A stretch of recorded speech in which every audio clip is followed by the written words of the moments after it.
High in the jagged peaks of the Andes, where thin air makes every breath a struggle and sheer cliffs defy even modern climbers, an ancient civilization accomplished the impossible. The Inca Empire, without iron tools, wheeled vehicles, or even a written language, built structures so precise, so enduring, that they leave today's top engineers scratching their heads. How did they carve and move 100-ton stone blocks with near-perfect seams, some so tight you can't slip a razor blade between them? Why do their terraces and temples cling to mountainsides like natural extensions of the earth itself, surviving earthquakes that topple modern buildings? These aren't just ruins, they're masterpieces of engineering that whisper secrets we still haven't fully unlocked. Picture standing at Machu Picchu at dawn, mist swirling around stone walls that have stood unshaken for over 500 years. The precision is haunting. Every angle, every curve seems to obey some hidden logic, an understanding of geometry, astronomy, and materials that rivaled Europe's finest minds of the same era. But here's the twist. The Inca achieved this with nothing more than Bronze Age tools, raw manpower, and a knowledge of their environment so intimate it borders on magic. They didn't just build, they harmonized with the land, turning cliffs into fortresses, mountains into monuments, and rivers into lifelines. Today, we're unraveling 30 of their most baffling creations, feats that defy modern science and challenge everything we think we know about ancient technology. From floating islands woven by hand to tunnels carved through solid rock with uncanny accuracy, each marvel reveals a civilization far ahead of its time. Some designs were so advanced, we're only now beginning to grasp their purpose. So if you've ever wondered how a society without blueprints or beasts of burden could outbuild the modern world in some ways, you're about to embark on a journey that will change how you see history. Strap in, we're scaling the Andes one mystery at a time. Rising above the city of Cusco like a stone crown, the fortress of Sacsayhuaman defies logic at every turn. Those first steps up the terraced hillside feel like entering a giant's puzzle, each wall a staggering maze of zigzagging limestone blocks, some weighing over 100 tons, all locked together without a drop of mortar. Run your fingers along the seams and you'll find no gaps, no cracks, just edges so precise they seem melted together. Modern engineers have tried replicating this precision with laser-cut tools and failed to match the perfection achieved by Inca hands over 5 centuries ago. How did they do it? The leading theory suggests a mix of brute strength and brilliant ingenuity. Workers likely quarried stones miles away, then hauled them uphill using ropes, logs, and raw manpower, a feat requiring thousands of laborers moving in perfect unison. But the real magic happened during fitting.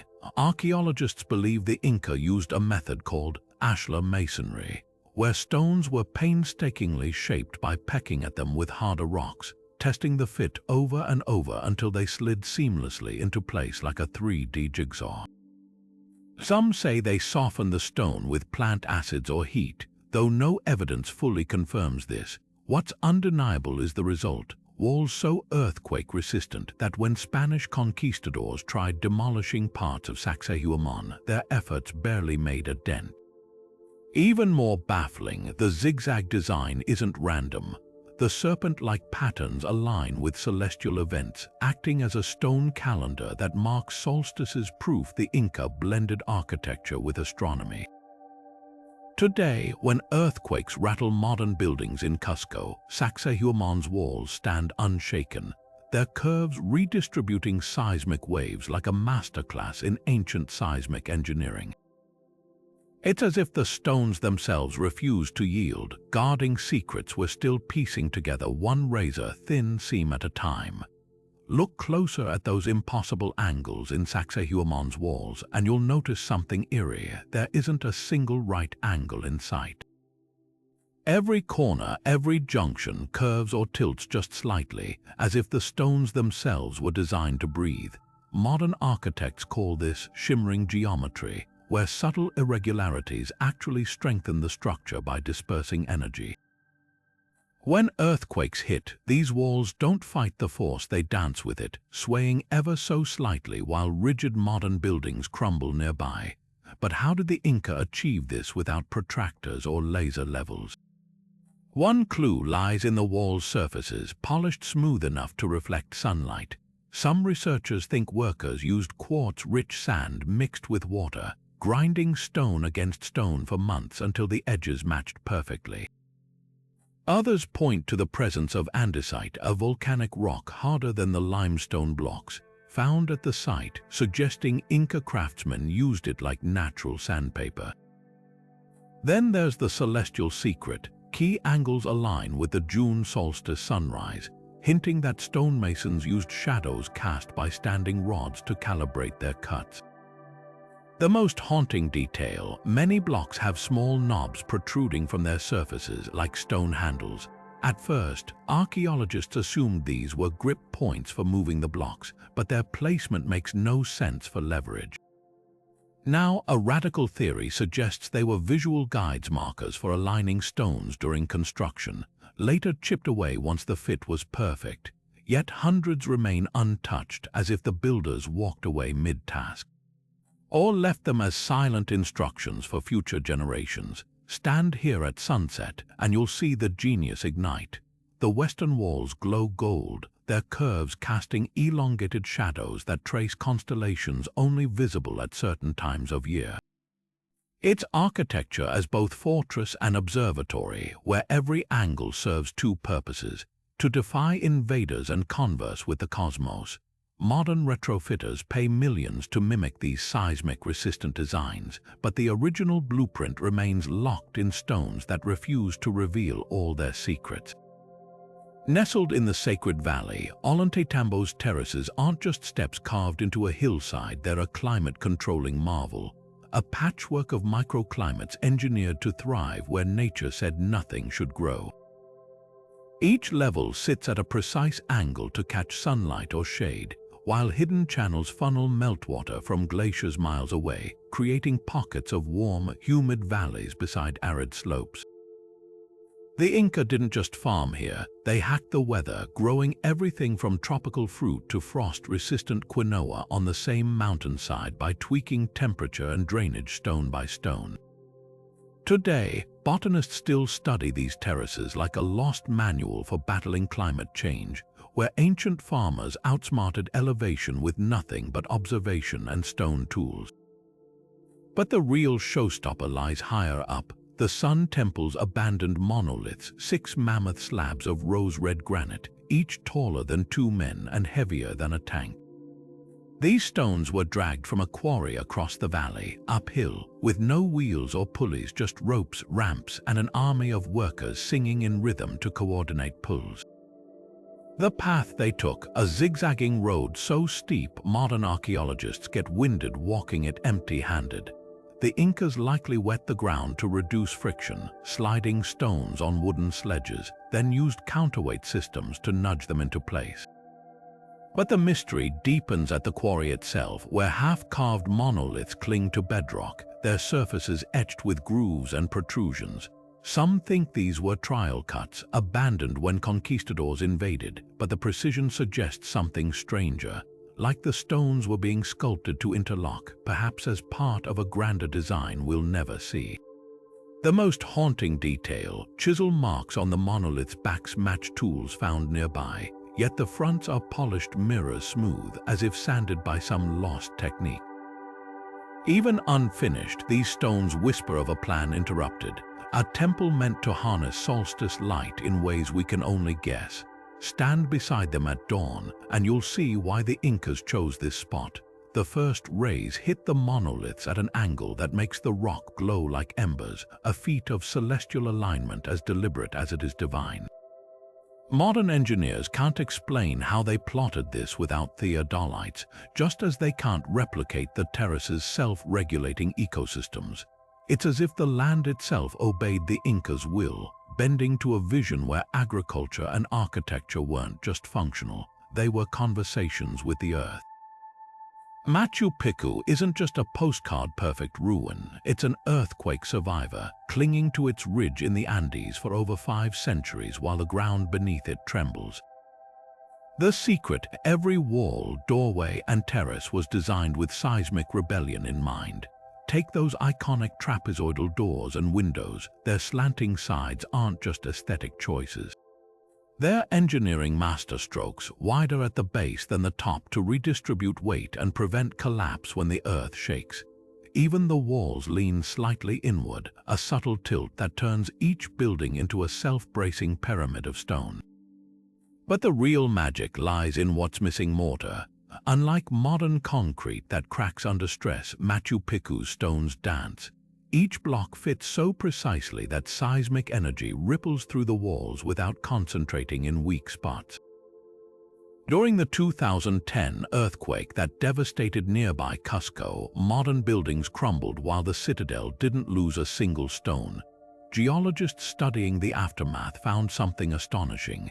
The ruins had swayed as a single unit, their interlocking stones temporarily separating and settling back into place like a perfectly rehearsed choreography. The Inca didn't just build for stability, they built for conversation. Cracks between stones weren't flaws, they were shock absorbers, intentional gaps filled with pebbles that shifted during tremors, dissipating energy harmlessly. Even the foundations played a role. Layers of gravel beneath the walls acted like ball bearings, allowing slight movement without collapse. Modern engineers call this base isolation, a technique we've only recently adopted in skyscrapers, yet the Inca mastered it with nothing but stone and intuition. Walk through Machu Picchu's Temple of the Sun, and you'll feel their genius in every curve. The semicircular wall isn't just aligned with solstices. Its inward tilt and rounded form make it the most earthquake-resistant structure in the complex.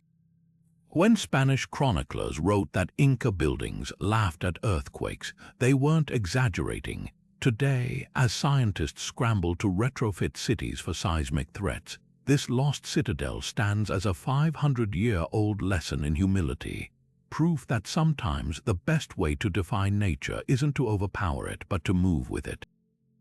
Beneath Machu Picchu's iconic stone terraces lies a hidden world of water, a labyrinth of channels so precise, it turns the entire mountainside into a self-draining masterpiece. While visitors marvel at the ruins above, the real engineering triumph hums underground, where the Inca outsmarted one of the Andes' fiercest threats: torrential rain. Every year, monsoon-like downpours drench the citadel, yet not a single building floods. The secret: a network of over 100 drainage channels carved into the bedrock, each angled with surgical precision to whisk water away faster than it can pool. These aren't just ditches, they're hydrological time capsules. Carved without metal tools, the channels follow the natural gradient of the mountain, their slopes calculated to keep water moving at the exact speed needed to prevent erosion. Some run beneath buildings, invisible until you notice the subtle dips in stone floors where water once flowed. Others fan out like veins, directing rainfall to agricultural terraces where it nourished crops before rejoining the Urubamba River below. Modern hydrologists have mapped the system using lasers, stunned to find less than a 1-degree variance in slope across the entire network, a feat even today's engineers struggle to replicate without satellite guidance. The genius doesn't stop there. The Inca built redundancy into every step. Secondary channels intersect at strategic points, ready to divert overflow during the heaviest storms. Stones lining the canals are slightly porous, allowing gradual seepage to stabilize soil moisture. Even the famous terraces double as drainage layers. Gravel beneath the topsoil acts like a sieve, while hidden weep holes release excess water before it can destabilize the walls. But the most haunting detail: the system still works. After 500 years of neglect, Machu Picchu's drains handle rainfall better than many modern cities. During a 2019 storm that triggered landslides across the region, the citadel stayed dry, its ancient channels humming along as if the builders had just walked away.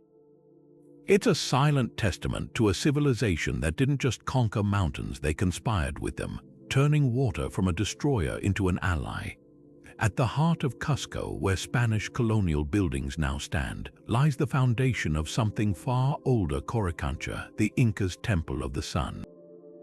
What remains today is just a shadow of its original splendor, but even these ruins reveal a precision that borders on the supernatural.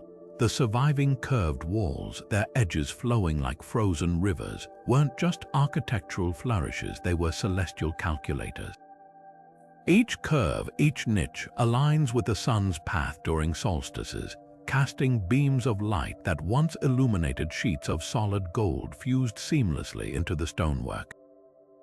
The gold wasn't mere decoration. Inca artisans hammered it into thin foil-like sheets, then pressed them into the joints between stones so perfectly that the metal appeared to grow from the rock itself. Spanish chroniclers wrote that when sunlight hit these walls, the entire temple seemed to ignite, glowing so brightly it could be seen from miles away. The conquistadors, of course, pried every scrap of gold they could reach, but the real treasure wasn't the metal.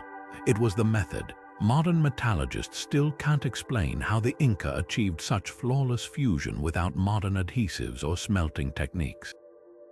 Some suggest they used plant-based resins or mercury amalgamation, but no residue has ever been found. The joints were just perfect. Even stripped bare, the temple's astronomical genius remains.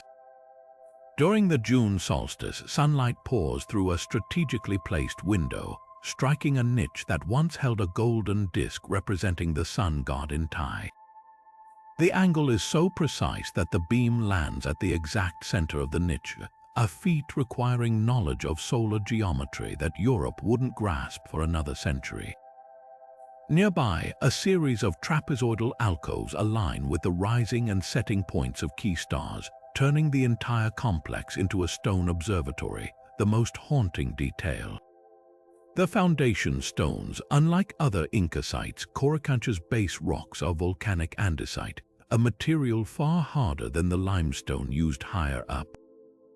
Researchers recently discovered these foundational stones vibrate at a specific frequency when struck, leading to wild theories about sound-based leveling techniques or even ritual resonance. Whether coincidence or design, the effect is undeniable. Stand in the temple's inner chamber during high winds, and you'll hear a faint hum echoing through the walls, as if the stones themselves are whispering the secrets of a lost science. What's left of Coricancha today is a palimpsest Spanish Santo Domingo church squatting atop Inca masonry, conquistador arrogance layered over indigenous genius. But at dawn on the solstice, when light creeps through those ancient windows, you can almost see the ghost of that golden glow, a fleeting reminder of the precision and devotion that once turned stone and metal into something like alchemy. Buried in Peru's sacred valley, the Moray terraces don't look like ruins, they look like a giant's fingerprint pressed into the earth. But step closer and you'll realize these concentric circles aren't just art. They're one of history's most sophisticated agricultural laboratories. Each ring drops deeper into the ground, creating a temperature gradient so precise that the difference between the highest and lowest terrace can reach 27 degrees Fahrenheit. That's like stacking the climate zones of coastal Peru, highland valleys, and Andean peaks into a single site no wider than a football field.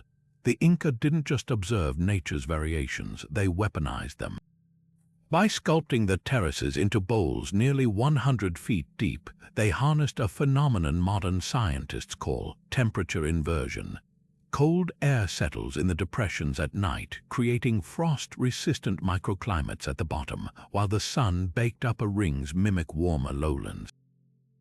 Archaeologists have found traces of crops grown here that normally require miles of elevation change: maize, quinoa, and even tropical coca leaves, all thriving side by side. This wasn't farming, it was genetic boot camp where plants were stress-tested across artificial climates to breed hardier strains. But how did they calibrate this natural refrigerator without thermometers? The answer lies in the terrace's geometry. The walls are angled to reflect sunlight downward, while drainage channels regulate humidity with mathematical precision.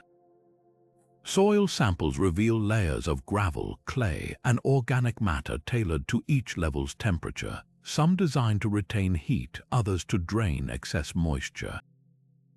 Even the orientation matters. The main depression aligns with wind patterns that funnel cool breezes downward, creating a self-regulating system as precise as any modern greenhouse. The most mind-bending part, Moray might have been more than a research station.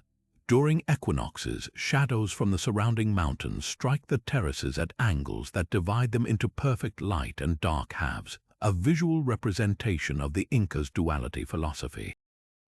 Some researchers believe the site doubled as an open-air classroom, where priest agronomists taught the science of microclimates to apprentices.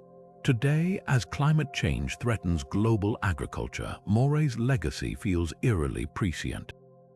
Modern permaculturists study its design to engineer drought-resistant crops, while NASA has cited it as a model for closed-loop food systems in space.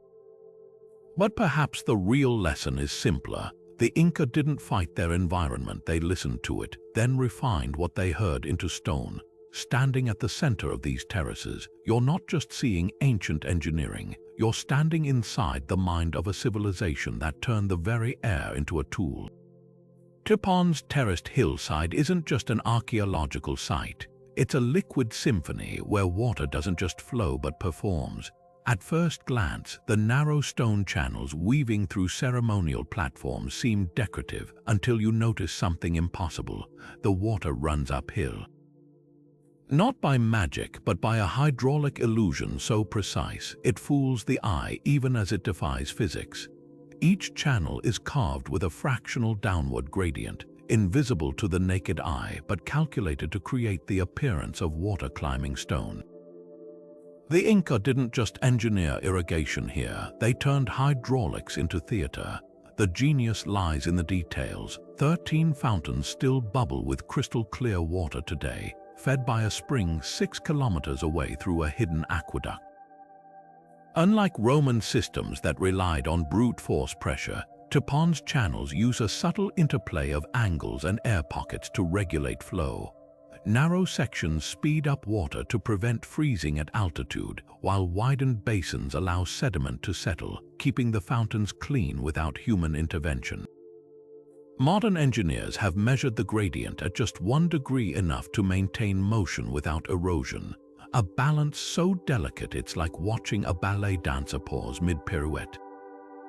But this wasn't just utility, it was worship. Water wasn't merely directed, it was choreographed. At the Fountain of the King, the central spout divides into twin streams that spiral outward in perfect symmetry, representing the duality of Inca cosmology.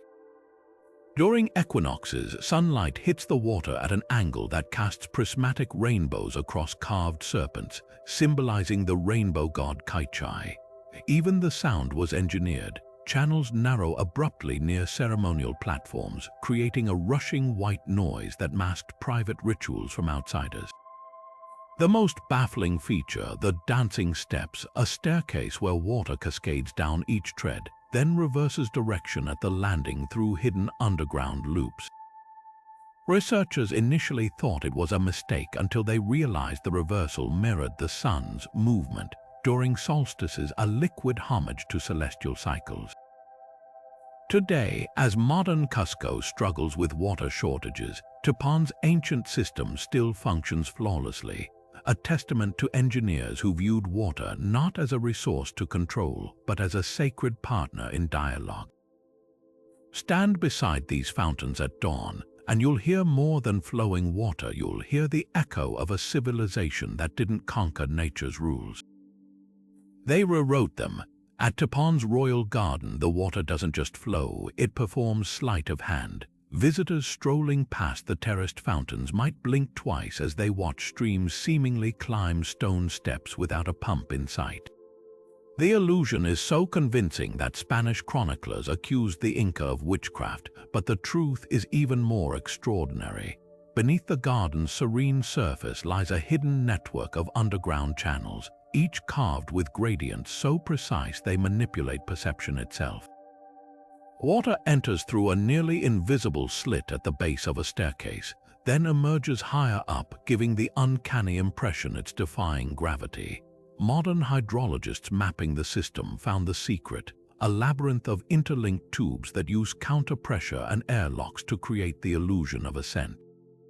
It's not magic, it's hydroengineering so advanced, it predates Pascal's principles of fluid dynamics by centuries.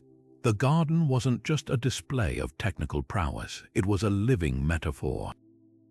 Each fountain corresponds to a celestial body, with water volumes adjusted to reflect the Inca's cosmic hierarchy, more flow for the sun, less for distant stars. The centerpiece, a crescent-shaped pool, aligns with the moon's phases, its water level rising and falling with the tides despite being miles from the coast. Researchers discovered the pool's underground channels connect to natural springs calibrated to subterranean pressure changes, creating a primitive but accurate lunar calendar. But the real masterpiece is the garden's acoustics. Stand near the Whispering Channel, and you'll hear water echoing with a peculiar rhythm, not random, but mimicking the seasonal rainfall patterns of the Andes. The Inca engineers sculpted the channel's curves to amplify specific frequencies, turning hydraulics into an auditory almanac. Farmers could supposedly listen to predict droughts or floods. Today, the garden's most baffling feature remains its self-cleaning design. Moss and algae, plagues of most ancient waterways, never gain a foothold here. The secret, microscopic grooves in the stone channels create turbulent flow, scrubbing the walls clean with every passing liter. It's a detail modern engineers would patent, yet here it sits, a 500-year-old marvel still whispering its secrets to those who know how to listen. Stretching across dizzying Andean gorges, the Inca suspension bridges were feats of engineering so audacious they made conquistadors' knees buckle.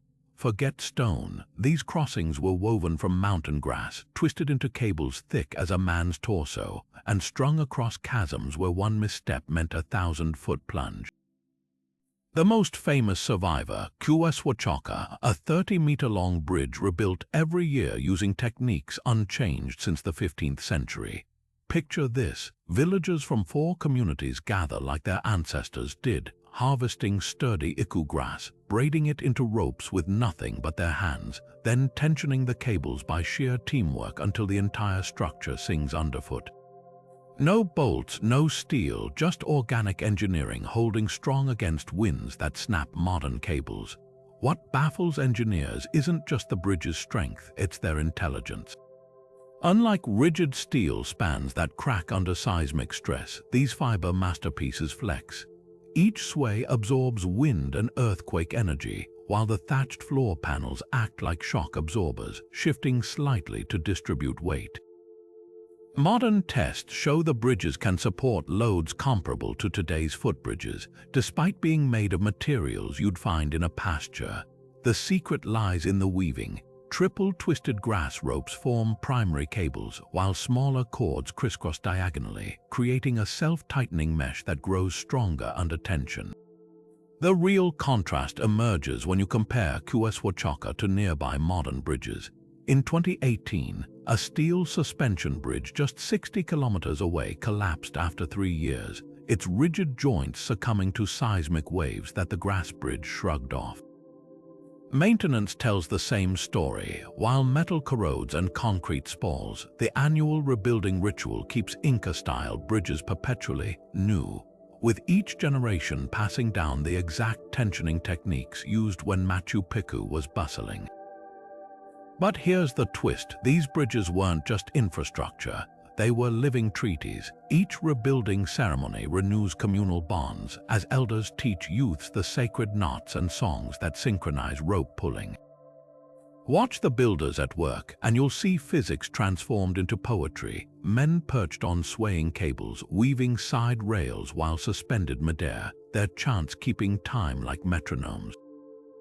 Today, as modern engineers study Sacsayhuaman for biodegradable bridge designs, The ancient builder's legacy dangles over that canyon, whispering that sometimes the strongest bonds aren't forged in steel mills, but in hands passing grass ropes across generations. Perched above the sacred valley like a stairway to the sky, Pisac's terraces defy gravity with a grace that still leaves agronomists speechless. These aren't just steps carved into a mountain side, they're a masterclass in turning vertical cliffs into fertile gardens. While most ancient civilizations farmed flatlands, the Inca looked at near vertical slopes and saw opportunity.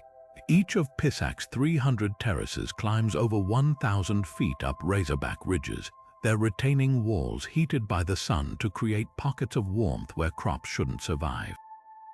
Modern farmers struggle with erosion on gentler hills, yet these Andean shelves have held firm for 6 centuries, their stone faces barely weathered by the battering rains and punishing winds that would crumble concrete in decades. The secret lies in the stones themselves. Unlike ordinary retaining walls, Pisac's barriers are built with slight outward tilts and porous gaps between rocks. This design does double duty. The tilt maximizes sun exposure, storing heat like a thermal battery to ward off nighttime frosts, while the gaps allow roots to breathe and excess water to escape without washing away precious soil. Archaeologists have measured temperature differences of up to 15 degrees between the sun-baked walls and the terraces' shaded interiors, a built-in climate control system that lets farmers grow frost-sensitive crops like maize at altitudes where they'd normally perish. But the real magic happens underground. Dig beneath any terrace and you'll find a hidden sandwich of geological ingenuity. The topsoil rests on a layer of gravel for drainage, which sits atop clay to retain moisture, all supported by crushed stone that prevents waterlogging. This trifecta creates self-regulating microclimates. The gravel layer acts like a sponge during heavy rains, while the clay releases stored water during droughts. Modern satellite scans reveal something even more astonishing. The terraces follow natural fault lines, using the mountain's own mineral-rich groundwater veins as irrigation channels. The most haunting detail, these walls aren't static. Sensors placed by researchers show they expand and contract minutely with temperature changes, their flexible stonework avoiding the cracks that plague rigid modern concrete. During the day, sunlight warms the rocks, causing them to press gently against the soil like a slow-motion embrace. At night, as they cool, tiny gaps reopen to aerate roots. It's farming as a dialogue with physics, where every stone listens to the land. Today, as climate change reshapes agriculture, Pisac's legacy grows ever more relevant. Engineers studying the site have replicated its designs in the Himalayas and Alps, where warming temperatures are destabilizing slopes. The terrace's passive solar techniques now inspire greenhouses in Scandinavia, while their erosion-proof layouts guide vineyard plantings in California's fire-prone hills. Yet for all our technology, no one has improved on the original. Stand here at dawn, watching mist curl off those ancient walls, and you'll understand why the Inca didn't just build terraces. They taught mountains how to bear fruit. High on the windswept plains near Rakchai, rows of beehive-like structures stand as silent sentinels, ancient refrigerators that kept an empire fed. The Inca kolkas weren't just storage pits, they were climate-controlled marvels, each circular stone chamber preserving potatoes, quinoa, and freeze-dried meats for up to 10 years without modern preservatives. Walk inside one today and you'll feel the genius immediately. Even in midday heat, the interior stays cool as a cellar, thanks to ventilation shafts angled to catch high-altitude breezes while blocking moisture. Archaeologists have found traces of herbs like munya still clinging to the walls, a natural insect repellent that doubled as a mold inhibitor. The engineering gets wilder when you realize these storehouses solved one of history's toughest logistical puzzles, feeding millions across an empire spanning deserts, jungles, and mountains. Each kolka was strategically placed along the Quhapak-Nyan roadway system, forming a network of food banks where armies and travelers could resupply. But here's the twist, their circular design wasn't arbitrary.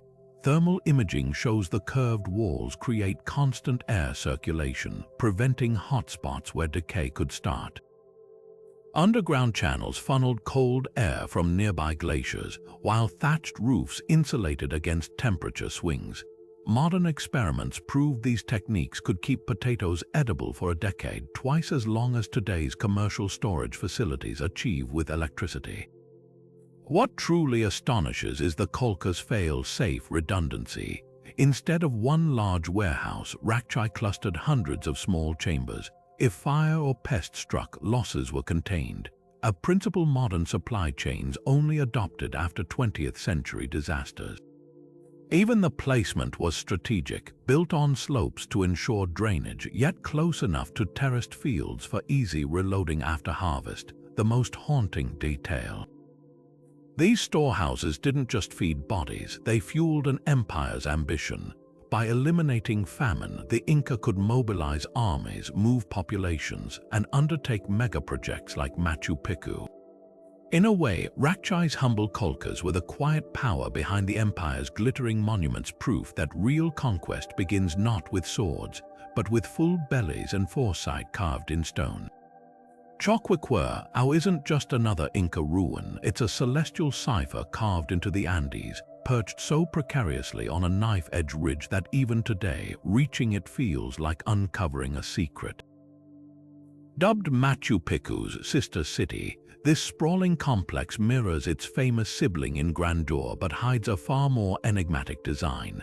While tourists flock to Machu Picchu, Choqquequirau remains half buried in jungle, its terraces and temples whispering of untold stories.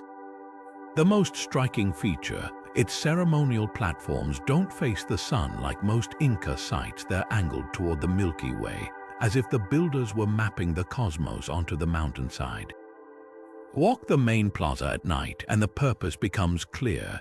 During the June solstice, the Southern Cross constellation aligns perfectly with the central platform, while the surrounding walls frame the dark constellations of Inca astronomy, not stars, but the silhouettes of celestial animals formed by interstellar dust clouds. Archaeologists recently discovered that the terraces' zigzag patterns mirror the celestial river of the Milky Way, with water channels positioned to reflect specific bright stars during the dry season. It's as if the entire city was built as a stone observatory, its layout a mirror of the heavens above. But the real mystery lies beneath. Ground-penetrating radar has revealed subterranean chambers untouched since the Inca abandoned them, their entrances sealed with rocks fitted so tightly that not even roots have penetrated. One chamber, scanned in 2022, appears circular, an anomaly in Inca architecture, hinting at a possible ceremonial space or even an astronomical instrument. Local legends speak of a golden disk hidden here, used to calculate eclipses, though no such artifact has been found. What makes Choqquequirau especially tantalizing is its unfinished state. Unlike Machu Picchu, where construction seems complete, here you'll find half-carved stones still clinging to quarries, their surfaces etched with alignment marks. Some walls have odd protrusions, not the usual knobs for moving blocks, but small, fin-like extensions that may have held astronomical devices, the most tantalizing clue. A set of 3 platforms spaced at precise intervals, matching the positions of Orion's belt stars during the winter solstice. Excavations continue to peel back layers of history, with each season revealing new surprises. Last year, workers uncovered a buried staircase leading to a previously unknown plaza, its walls adorned with white quartzite that glows under moonlight. As teams painstakingly clear vines and sediment, Choqquequirau slowly emerges from the shadows, promising to rewrite what we know about Inca cosmology. For now, it remains a puzzle in progress, a city where every turned stone seems to whisper another question.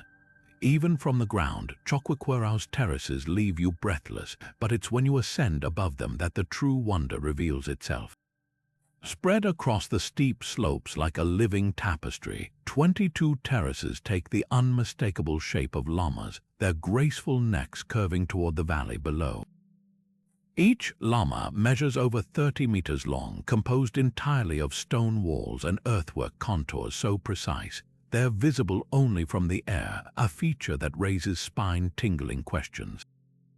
How did the Inca design these sprawling zoomorphic patterns without flight? Were they signaling the gods, or did they possess surveying techniques lost to time? The llamas aren't random, they're a deliberate fusion of form and function. Their bodies align with natural water channels, directing rainfall to agricultural plots with uncanny efficiency. The necks point toward glacial streams, acting as liquid compasses for farmers. Modern drone surveys show something even more startling.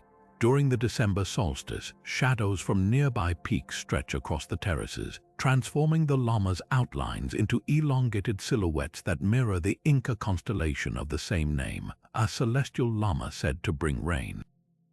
It's agriculture as celestial poetry, where every furrow whispers a prayer for fertility. But the engineering behind these living glyphs is even more impressive. Unlike standard terraces, the llama shapes incorporate subtle elevation changes that create microclimates tailored to specific crops. The backs host hardy potatoes, while the bellies shelter tender quinoa, protected from wind by the raised contours. Soil samples reveal layers of crushed pottery mixed into the earth, an ancient moisture retention trick still used by Andean farmers today, the most ingenious detail. The llama's eyes are actually circular depressions that collect dew, funneling it through underground channels to parched plants below. The mystery deepens when you consider the site's isolation. Sacsayhuaman isn't just remote, it's intentionally hidden, nestled between two plunging canyons. If the llamas were meant for human eyes, why place them where only birds could see their full glory? Some researchers suggest they were offerings to mountain spirits, visible solely to deities soaring above. Others point to nearby rock carvings depicting men holding strange, kite-like objects, fueling theories about primitive aerial surveying. Whatever their purpose, these terraces defy simple explanation. They're simultaneously a farmer's almanac, an artist's canvas, and perhaps an astronomer's map, all woven into the very bones of the mountain. Today, as drones reveal new geoglyphs across the Andes, Sacsayhuaman's llamas stand as a reminder that Inca engineering transcended mere utility. They didn't just shape the land, they spoke to it in a language of stone and shadow, turning entire mountainsides into messengers for both earth and sky. To walk these terraces is to tread across a living manuscript, one we've only begun to decipher. Scattered across the Inca Empire's vast territory, the Ushnu platforms seem deceptively simple, raised stone stages no larger than a modern living room. But step onto one during a quiet morning, speak just above a whisper, and suddenly your voice carries with uncanny clarity to the farthest corners of the surrounding plaza. These weren't just ceremonial altars, they were acoustic miracles designed to amplify sound without electricity or modern materials. At Huánuco Pampa, one of the best preserved examples, tests showed a person speaking at normal volume could be heard clearly over 150 meters away, a distance where modern amplification systems would struggle without feedback. The secret lies in the geometry. Each Ushnu incorporates precise angles and hollow chambers beneath the surface that act like natural resonators. The stone walls slope inward slightly, reflecting sound waves toward the audience, while strategically placed niches break up wind interference. But the real magic happens underground. Archaeologists using ground-penetrating radar discovered networks of drainage channels beneath the platforms, arranged in spiral patterns that somehow enhance vocal frequencies. Modern acoustic engineers comparing the design to concert halls found the Ushnu's natural amplification rivals 21st century venues, except the Inca built theirs 500 years ago using nothing but stone and intuition. Yet sound was only part of the story. The Ushnu's alignment with celestial events suggests they doubled as open-air observatories. During solstices, shadows from nearby pillars slice across the platform's center, marking solar positions with knife-edge precision. At the Ushnu of Sacsayhuaman, a small circular depression in the center aligns with the Southern Cross constellation on key festival dates, leading some researchers to speculate it held water or polished metals to reflect the night sky. The platform's layered purpose, part amplifier, part calendar, part ritual stage, speaks to the Inca's holistic worldview. When a priest astronomer stood atop an Ushnu during ceremonies, his voice didn't just reach human ears, it resonated through carefully positioned sacred rocks called huacas, creating a web of sound across the landscape. Spanish chronicles describe how certain syllables chanted from these platforms would trigger echoes from specific mountain peaks, transforming the entire valley into a living instrument. What modern scientists still can't replicate is the platform's selective amplification. Testers at several sites noticed an odd phenomenon. While human voices gain clarity, ambient noise like wind or footsteps barely registers. The stone seems to choose what to amplify, a quality that led Andean elders to call the Ushnu speaking stones. Recent studies suggest the Inca may have embedded minerals like quartz or andesite into the masonry, materials known to vibrate at frequencies that enhance speech. The most haunting Ushnu sits at Ingapirca, where a peculiar acoustic anomaly occurs at dawn. Speak facing east during the equinox, and your words ripple across the plaza in waves, as if the platform itself is repeating them. Local shamans insist this isn't echo. It's the stone's awakening to carry messages to the ancestors. Modern science hasn't fully explained it, but one thing's certain: these platforms weren't built just to be seen. They were built to be heard by both the living and the spirits they still seem to converse with today. Rising from the shores of Lake Umayo like stone sentinels, the Silastani Cholpas aren't just tombs, they're engineering paradoxes that flip our understanding of Inca craftsmanship on its head. These cylindrical towers, some standing over 12 meters tall, guard their dead with an architectural riddle. Why are the upper sections built from andesite, a volcanic rock so hard it defies modern steel chisels, while the softer sandstone base erodes beneath it? It's as if the builders intentionally made their task harder, choosing durability over convenience in a way that still puzzles researchers today. The precision is even more baffling when you examine the joins. Each curved stone fits so tightly that the towers appear carved from single blocks, yet they're assembled from individually shaped pieces locked together without mortar. The real shock comes when you notice the subtle outward lean, an intentional tilt that counters 800 years of wind and rain, preventing collapse through geometry rather than brute strength. Modern engineers call this the leaning tower effect, where slight angles actually stabilize tall structures, but the Inca perfected it centuries before Pisa's famous campaniles started tilting by accident. What really sets the Cholpas apart is their construction chronology. Unlike most buildings where foundations are laid first, evidence suggests workers built these towers from the top down. Scorch marks on upper stones hint at fire-setting techniques, heating rock with controlled fires, then dousing it with water to fracture the surface. But this method barely scratches andesite. Some researchers speculate they used powdered quartz or diamond dust as abrasive, yet no tools or residue have been found. The mystery deepens when you consider how they lifted these massive stones without pulleys or cranes.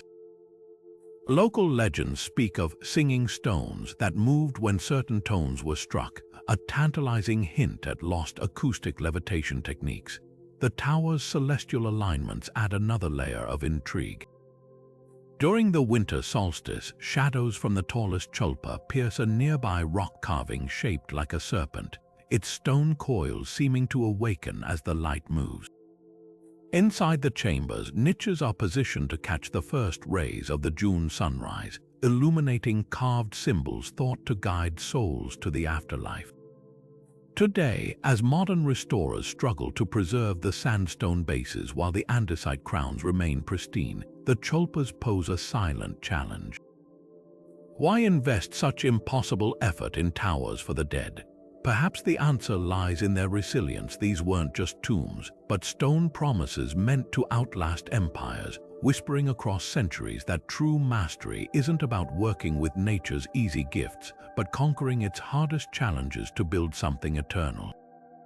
Perched on a ridge high above the Yorubamba Valley, the Vitko's Rosaspata Sun Temple holds a celestial secret in its weathered stones. At first glance, the row of pillars lining its central platform seems unremarkable until the winter solstice dawn breaks. Then, these stone sentinels transform into nature's most precise sundial, casting shadows that creep across calibrated notches in the temple floor with accuracy that rivals modern atomic clocks. The Inca didn't just track time here, they harnessed sunlight as a cosmic choreographer, their calendar so precise it deviates from today's astronomical measurements by mere days over 5 centuries. The genius lies in the pillars' deliberate imperfections.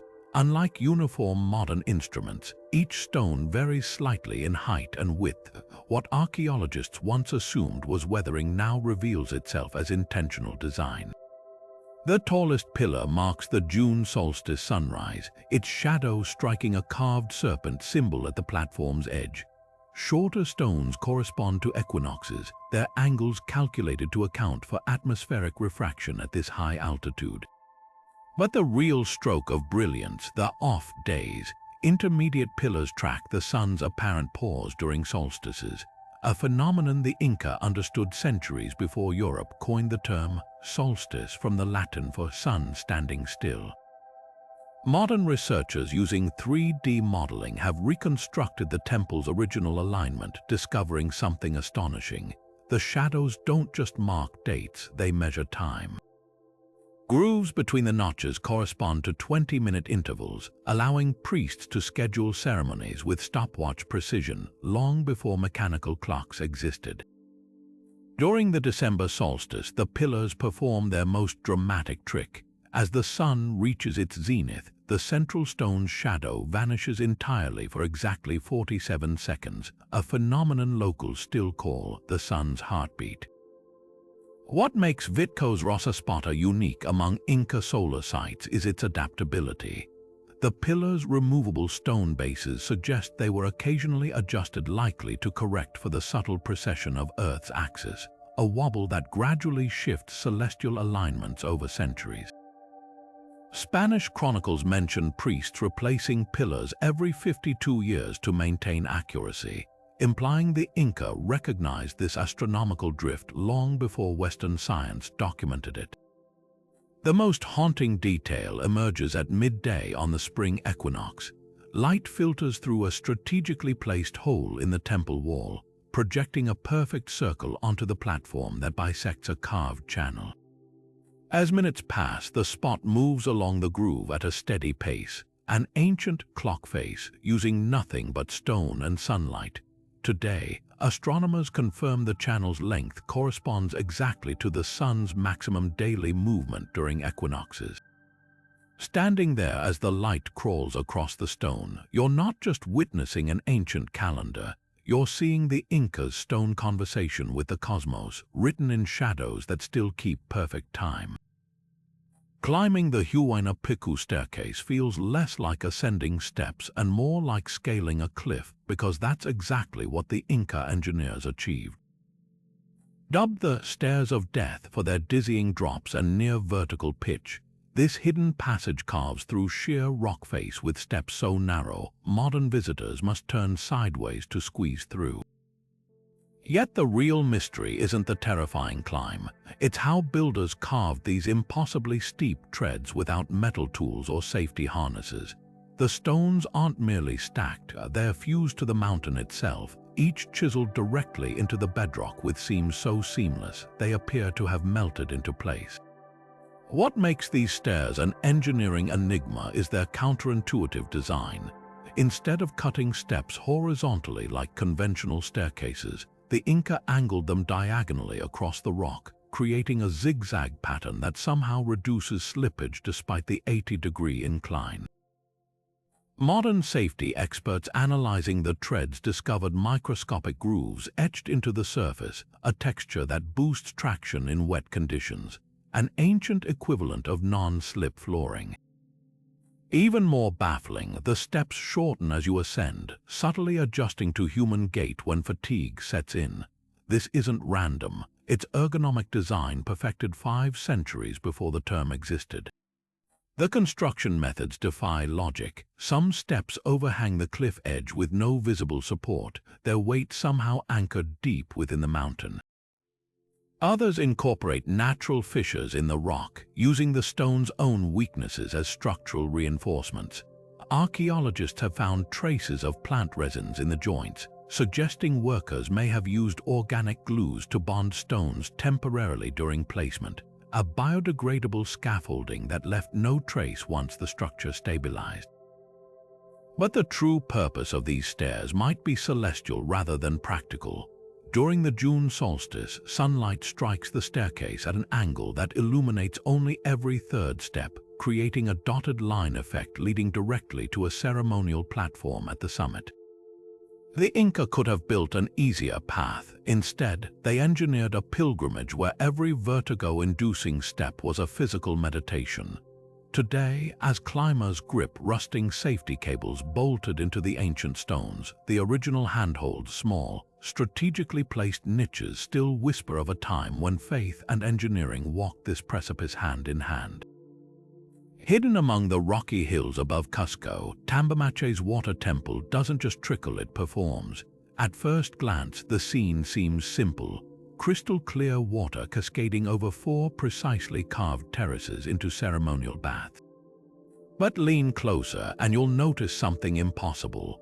2 separate springs feed this complex, each emerging from the mountain hundreds of meters apart, yet their flows are identical.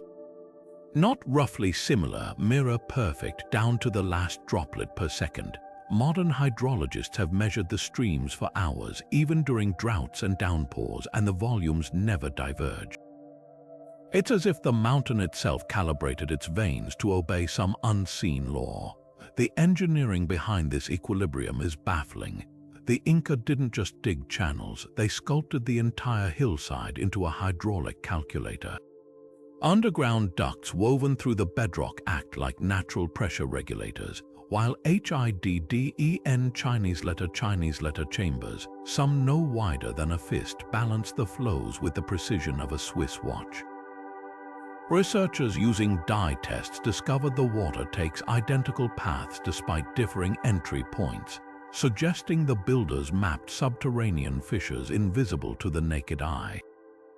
Even more puzzling, the stone conduits adjust their width imperceptibly, narrowing or widening by millimeters to compensate for seasonal changes in water volume. But Tambomache's true wonder isn't just the how, it's the why. This wasn't mere plumbing, it was liquid theology.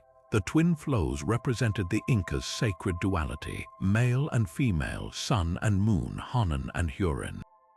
During ceremonies, priests would stand between the streams, their hands submerged in waters that somehow stayed perfectly synchronized despite originating from different mountain springs. Spanish chroniclers wrote of rituals where offerings placed in one flow would reappear untouched in the other, a phenomenon modern scientists attribute to hidden connecting channels, though none have ever been found. The temple's acoustics deepen the mystery. Certain terraces amplify the water's sound into harmonic frequencies, while others dampen it completely. Stand at the central pool during dawn, and you'll hear the stream's murmur synchronize with distant echoes from Cusco's valley below, as if the entire landscape were tuned to the same liquid rhythm. Recent studies suggest the terrace's angles create standing waves that vibrate at frequencies known to induce meditative states, a deliberate fusion of hydraulics and spirituality. What modern engineers can't replicate is the system's self-maintenance. 5 centuries of debris should have clogged the channels, yet the water runs pristine. The secret lies in the stonework. Each joint incorporates tiny, downward curving grooves that create whirlpools, spinning sediment out before it accumulates. It's a design so effective that modern water treatment plants have adopted similar principles, yet the Inca version requires no filters, no pumps, just gravity and geometry. As the sun sets, Tambomache reveals its final trick. The lowest terrace's overflow channel aligns with the Pleiades during their annual zenith. On those nights, starlight reflects off the water's surface, casting shimmering constellations onto the temple walls. An aquatic planetarium where engineering and cosmology flow together like the twin streams themselves, eternal and perfectly balanced. The ruins of Pumapunku in Bolivia present a mystery so perplexing. It blurs the line between Inca achievement and something far older, or perhaps far stranger.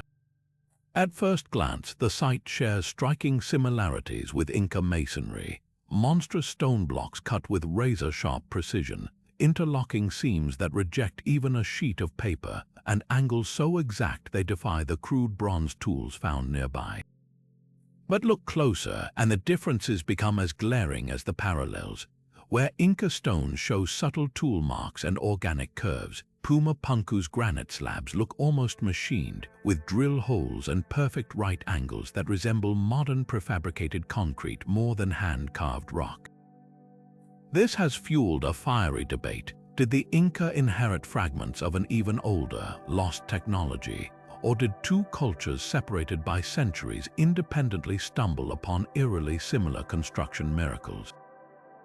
The argument hinges on two radical observations. First, Pumapunku's stones are harder, much harder, than anything the Inca typically worked with.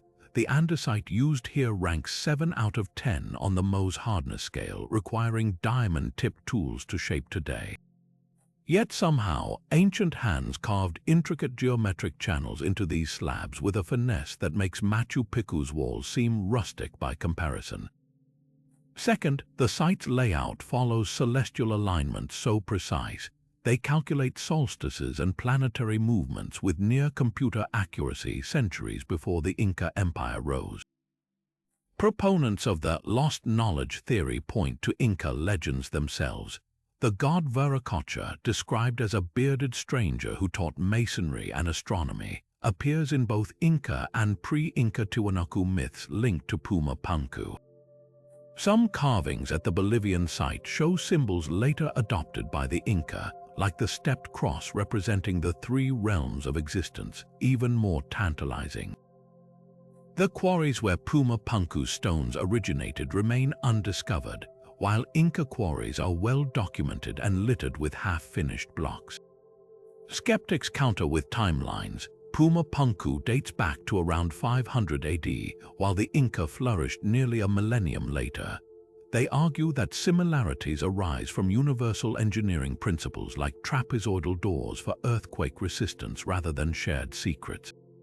Yet even they struggle to explain how both cultures achieved such uncanny precision without a written language or wheeled transport.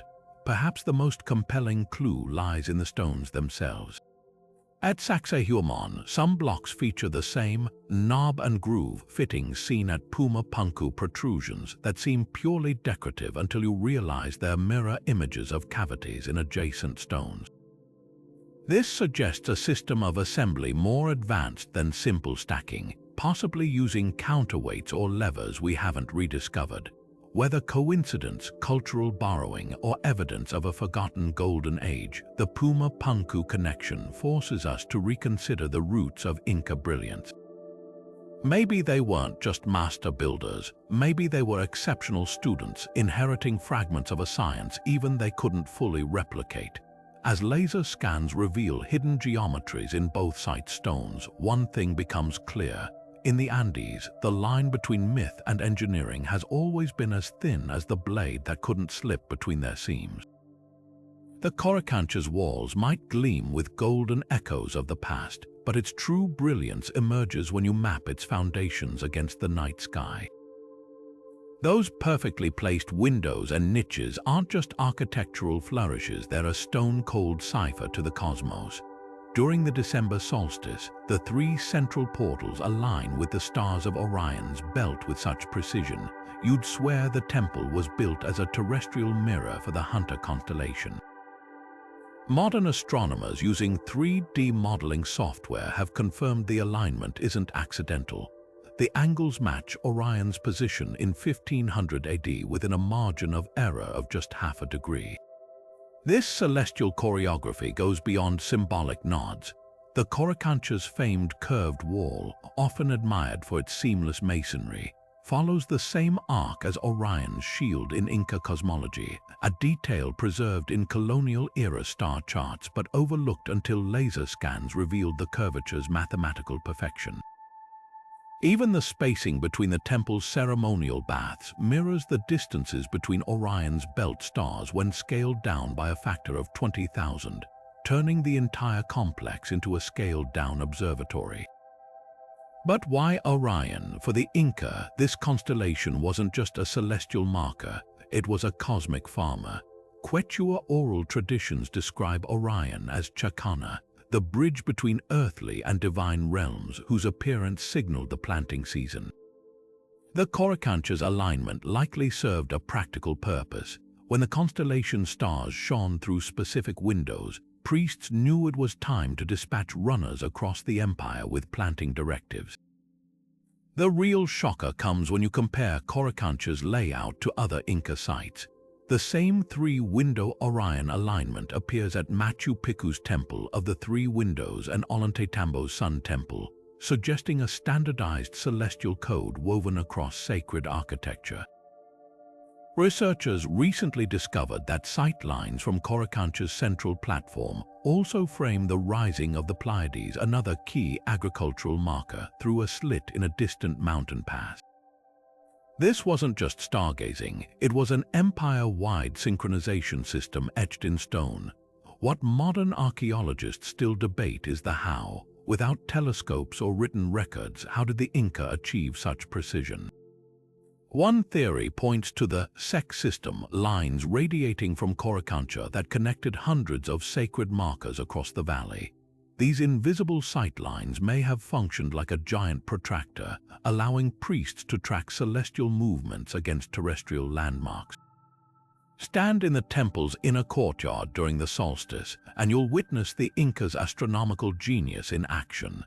As Orion's belt clears the horizon, moonlight strikes a now empty niche that once held a golden disk, its reflection bouncing to illuminate three ritual basins in succession, a liquid metaphor for the constellation stars. It's a reminder that for the Inca, architecture wasn't just about defying earthquakes or impressing mortals. Their buildings were conversations with the heavens, written in alignment so precise they still whisper their secrets to those who know how to look up.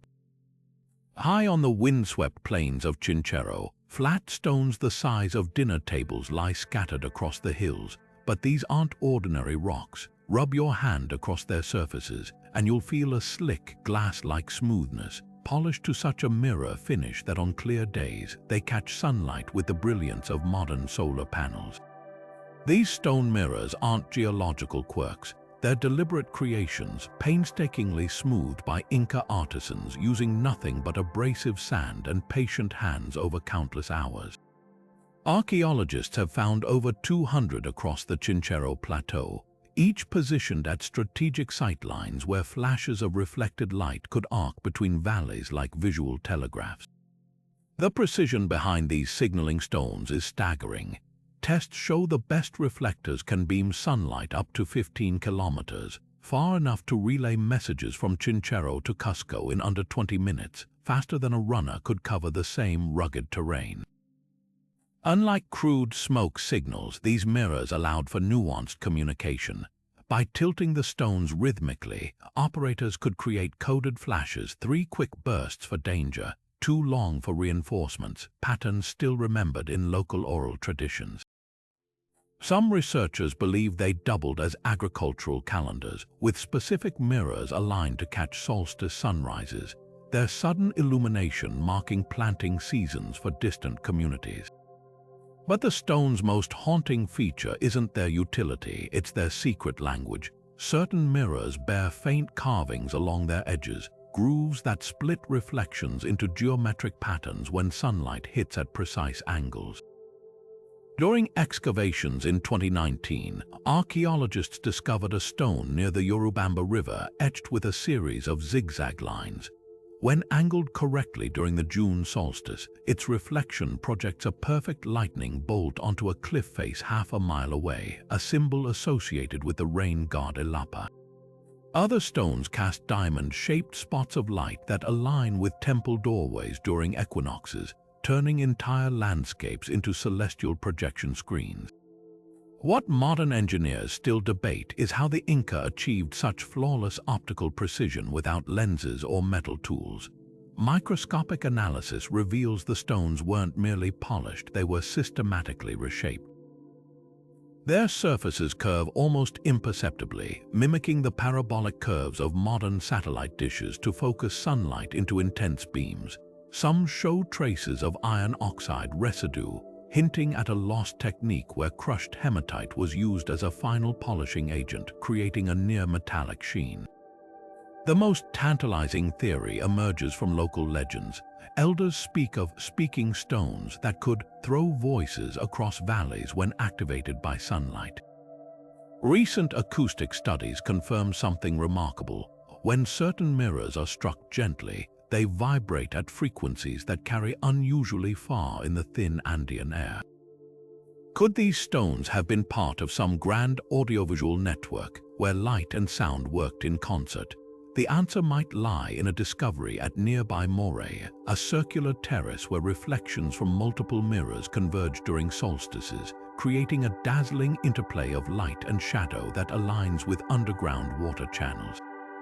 The effect is almost hypnotic, a choreography of photons and fluid dynamics that transforms the entire site into a kind of stone-born cinema. Stand beside these mirrors at midday, watching sunlight bounce between them like a celestial game of catch, and you'll grasp their deeper genius. The Inca didn't just master stone, they taught it to converse with the sky, turning passive rock into an active participant in their daily and divine dialogues. In an empire without written words, these polished surfaces became their parchment, their messengers, and perhaps their prayers, all etched not in ink but in light itself. Deep in the high desert near Lake Titicaca, a smooth rectangular niche carved into rose-colored rock pulses with mystery. Known as Aramu Muru's portal or the Gate of the Gods, this man-made recess stands 7 meters tall, its surface polished to a reflective sheen that glows copper pink at sunset. Local legends say this wasn't just a ceremonial alcove, but a stargate, a dimensional doorway used by ancient priests to traverse realms. The Quechua elders whisper of a time when shamans placed golden discs into the niche's central depression, causing the stone to ripple like water before allowing passage to other worlds. Skeptics dismiss it as myth until they examine the site's impossible precision. The portal's edges aren't merely straight, they're cut with a geometric perfection that suggests tools beyond Bronze Age capabilities. Laser scans reveal the inner surfaces slope inward at exactly 9.5 degrees, a tilt that matches the angle of the nearby solstice sunrise. The back wall, far from being rough-hewn, shows striations consistent with high-speed cutting, as if some advanced technology had sliced through the andesite like warm butter. Even more perplexing are the symmetrical grooves radiating from the central depression, spiraling channels so narrow and uniform they resemble the engraved circuits on a modern computer board. Modern explanations range from natural erosion to elaborate hoaxes, but neither accounts for the portal's eerie acoustic properties. During the winter solstice, when wind funnels through the niche at a specific velocity, the entire structure hums at a frequency that makes water vibrate in nearby ceremonial bowls. Researchers measuring these sound waves found they match the resonant frequency of quartz, a mineral conspicuously absent from the local geology but prevalent in Inca ceremonial objects. Some theorists propose the portal was part of a larger energy grid, with similar resonant doorways rumored to exist at Machu Picchu and Ollantaytambo. The most tantalizing clue lies hidden in plain sight. A smaller, perfectly circular depression beside the main niche aligns with the Pleiades star cluster during its zenith. Spanish chronicles mention Inca priests disappearing through stone that became mist when certain stars aligned, while 20th century locals reported blue light emanating from the rock during lunar eclipses. Whether interdimensional gateway or sophisticated astronomical instrument, Aramu-Muru's portal challenges our assumptions about ancient technology. Its existence suggests the Inca, or whatever civilization preceded them, possessed knowledge we're only beginning to glimpse, carved into stone that refuses to yield all its secrets. The sheer weight of Sacsayhuaman's 100-ton stones sparks a question that still haunts researchers. How did a civilization without wheels or pulleys move these megaliths up steep Andean slopes? While mainstream archaeology points to ramps, ropes, and raw manpower, fringe theories whisper of something far stranger, lost technologies verging on the supernatural. Among the most captivating is the idea of sonic levitation, a concept straight out of ancient astronaut lore but rooted in tantalizing clues. Quechua oral traditions speak of priests striking certain stones with golden hammers, producing harmonic frequencies that made boulders lose their weight. Spanish chronicles mention witnessing massive blocks being transported across valleys accompanied by rhythmic chanting, as if sound itself became an invisible workforce. Modern experiments lend eerie credence to these legends. In 2018, physicists demonstrated that specific frequencies can create standing waves capable of suspending small objects in midair, a phenomenon called acoustic levitation. Scale this principle up and theoretically, the right vibrations could reduce friction enough to slide megaliths with minimal force.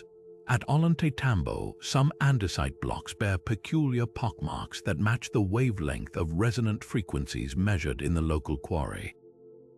Were these indentations tuning points for sonic sledges? Skeptics dismiss the idea, yet can't explain why certain Inca stones hum when struck, a property not found in surrounding bedrock. Then there's the botanical enigma. Legends describe a sacred vine called ayahuasca, whose sap supposedly softened stone like clay. Ethnobotanists note that several Andean plants contain oxalic acid, a compound capable of etching rock surfaces. In 2021, researchers testing this theory applied extracts from local vines to limestone, documenting measurable surface softening after just 72 hours. Could the Inca have used plant chemicals to temporarily weaken stone, carving joints with bone or copper tools before the material rehardened? At Coricancha, some gold-foiled joints show traces of organic residues, hinting at a forgotten alchemy blending chemistry and masonry. The most perplexing evidence comes from unfinished sites like Cachicata, where abandoned monoliths rest on beds of small, polished pebbles. These stones aren't natural gravel. They're uniformly sized and polished to a slick finish resembling ball bearings. Some researchers propose they were part of a vibration-absorbing transport system, where megaliths floated on layers of rolling stones activated by rhythmic pushing. It's a hypothesis that bridges mainstream and fringe thinking. No anti-gravity required, just physics the Inca might have observed in earthquake-induced rock movements. Whether through sound, sap, or seismic intuition, one truth emerges: the Inca stone-moving techniques remain as enigmatic as their purpose. Perhaps the answer isn't in choosing between primitive and paranormal explanations, but in recognizing that this civilization saw forces invisible to us, then harnessed them with a mastery that still defies categorization. The stones themselves hold the final clue. Their mute perfection challenges us to listen beyond the limits of our tools and textbooks, to a time when the boundaries between science and spirit were as fluid as the melodies that might have once made mountains move. Perched on a mist-shrouded ridge in northern Peru, the fortress of Culap seems to defy the very elements it's bathed in. Built by the Chachapoyas, mysterious allies of the Inca, this sprawling citadel floats above the clouds at 3,000 meters, its walls perpetually damp from swirling fog. Yet step inside and you'll find something impossible. The stones are dry, not just sheltered, actively water repellent, as if the fortress wears an invisible cloak against the Andean storms that drench everything else. This isn't luck, it's meteorological engineering centuries ahead of its time. The secret lies in the wall's texture. While most ancient structures use smooth stones to showcase craftsmanship, Cuelap's builders did the opposite. They intentionally left surfaces slightly rough, with microscopic peaks and valleys that redirect water droplets like a stone version of a lotus leaf. Modern engineers analyzing the masonry discovered something brilliant. The angles between stones create tiny downward air currents, a phenomenon called the Knudsen effect. As fog condenses on the walls, these micro-breezes push moisture along predetermined paths, channeling it away from critical areas like grain stores and living quarters. The result, a fortress that stays functionally dry in one of the wettest climates on Earth without a single gutter or drain pipe. But Cuelap's weather wizardry doesn't stop there. The entire city is a masterclass in passive climate control. Circular buildings, unusual for the Andes, are arranged to create vortexes that deflect wind, while narrow alleyways funnel mist into designated condensation zones where it pools for collection. The most striking feature is the fortress's elevation gradient, built on a slope so slight it's invisible to the naked eye, yet precise enough to ensure rainwater always flows outward through hidden channels beneath the plaza. Archaeologists using thermal cameras recently mapped these subterranean veins, revealing a network that regulates humidity like the lungs of some great stone beast. Perhaps the most haunting evidence of Cuelap's cloud-taming genius is what's missing. Unlike other high-altitude sites plagued by erosion, the fortress's mortarless joints show almost no weathering after 12 centuries. The stones haven't just resisted water, they've repelled time itself. Modern restorers attempting to replicate the technique found that mimicking the surface texture alone isn't enough. The magic lies in the specific arrangement of andesite and limestone blocks, which expand and contract at different rates to maintain the perfect moisture-shedding gaps. What truly astonishes is how the Chachapoyas calibrated this system without modern tools.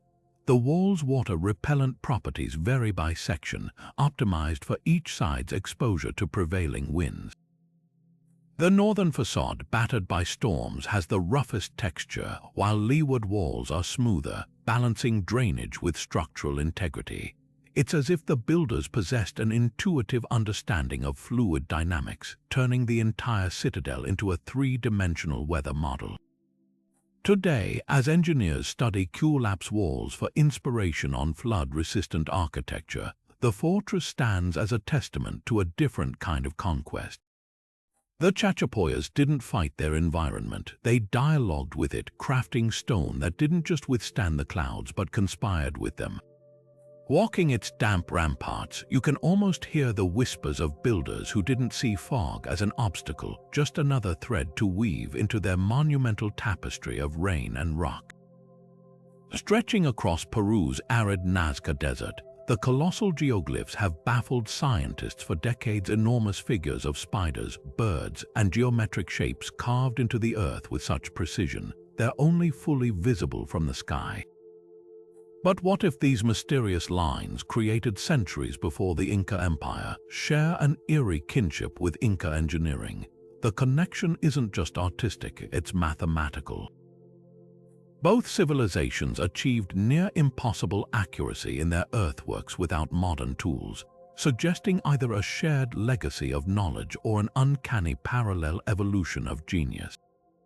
Take the Nazca spider, a geoglyph so anatomically precise it correctly depicts a species' reproductive organ, a detail invisible to the naked eye. This mirrors the Incas' obsession with biological accuracy in their stone carvings, like the serpents at Ollantaytambo, whose scales match real Andean species down to the count. Even more striking is the surveying. The Nazca lines run straight for miles with less deviation than modern laser-leveled roads, while Inca roads like the Cuhapac achieve similar precision across mountainous terrain. Neither culture had the wheel or written blueprints, yet both plotted these colossal designs using what archaeologists call offset surveying, a technique where alignments are calculated by stacking small, incremental measurements. The real mystery lies in the grids. Nazca artists divided the desert into a massive coordinate system using stone cairns and sight lines, a method eerily similar to the Inca sect system radiating from Cusco's Coricancha. Both grids served dual purposes. Nazca lines may have marked underground water channels, just as the sects aligned with sacred springs. Even their astronomical alignments overlap. The Nazca's Owlman glyph points to the Milky Way's dark constellations, the same celestial markers the Inca carved into Coricancha's walls. Some researchers propose these parallels hint at a lost thread of knowledge passed down through Andean cultures. Quechua oral traditions speak of Viracocha, a bearded teacher who brought advanced techniques long before the Inca. Others argue it's convergent innovation, two cultures independently solving similar problems of survival in harsh landscapes. The truth may lie in the land itself.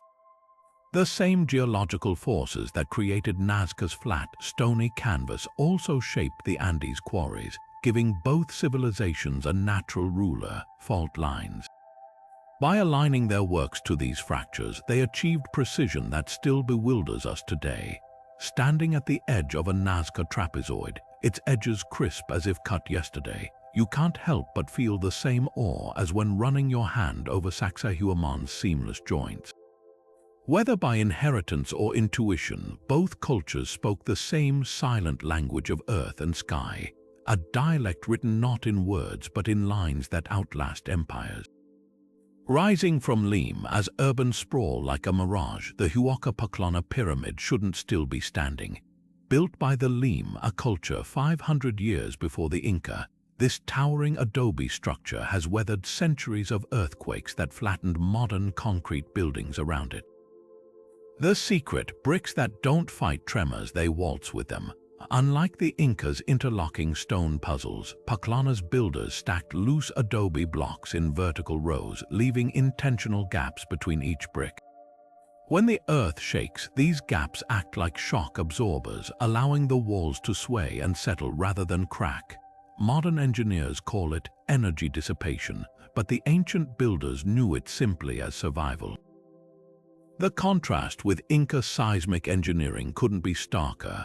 Where Sacsayhuaman stones lock together like a 3D jigsaw, Paclana's bricks stand apart, held in place only by gravity and a sticky clay mortar. During the 2007 earthquake that devastated Lima's colonial center, seismic sensors recorded something astonishing. The pyramid's upper tiers moved nearly 8 inches side to side, enough to topple a rigid structure, yet every brick returned to its original position. The Inca achieved stability through precision. The Lima culture embraced controlled chaos, creating a pyramid that breathes with the land's tremors. Deeper into the pyramid's core, another secret emerges: layered sand. Excavations reveal alternating strata of adobe and loose gravel beneath the foundations, acting like a geological suspension system. When tremors hit, these layers shift minutely, dispersing energy horizontally rather than letting it travel upward. It's a principle modern architects now emulate in skyscrapers' base isolators, except Paclana's designers worked without seismographs or computer models. They likely observed how dunes absorbed quakes better than solid rock, then replicated that logic in brick and earth. Yet the real genius lies in the bricks themselves. Made from clay mixed with crushed seashells, their porous structure allows slight compression during shocks. Under a microscope, the shell's curved fragments create microscopic arches within each brick, redistributing stress like tiny stone buttresses. The Inca's andesite blocks resisted through mass. Paclana's lightweight adobe absorbs through flexibility. Even their shape defies convention, rectangular but slightly trapezoidal, ensuring that as walls tilt, the brick's center of gravity pulls them back into alignment. What unites these two civilizations' approaches isn't just engineering, it's philosophy. The Inca saw harmony in stone's permanence. The Lima culture found wisdom in Earth's adaptability. Both understood that to outlast earthquakes, you don't defy nature's violence, you translate it into movement your architecture can understand. Today, as engineers combine Paclana's flexible joints with Sacsayhuaman's interlocking seams in hybrid anti-seismic designs, these ancient rivals speak to each other across centuries, their shared lesson clear. Sometimes the strongest buildings aren't the ones that stand rigid, but those that know how to dance. Legends whisper of a golden chain so immense it required 200 men to carry its coiled weight. A mythical anchor said to have once steadied sacred bridges and temples across the Andes. Spanish chroniclers described it as thick as a man's thigh, every link meticulously forged from pure gold, stretching longer than a city block when fully unfurled. But this wasn't mere decoration. According to oral traditions passed down through Quechua elders, the chain served a far grander purpose. During earthquakes or storms, priests would ritually awaken its links, allowing the swaying metal to absorb seismic energy like a colossal pendulum, stabilizing structures that should have crumbled. The most tantalizing account comes from Garcilaso de la Vega, a chronicler of Inca Spanish descent who claimed the chain was housed in the Coricancha's inner sanctum.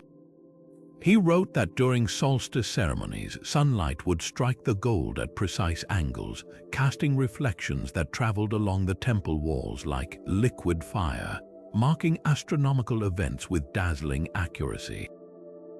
Other legends place the chain at vital suspension bridges, where its weight acted as a counterbalance against deadly oscillations, a concept modern engineers call harmonic damping, now used in skyscrapers like Taipei 101.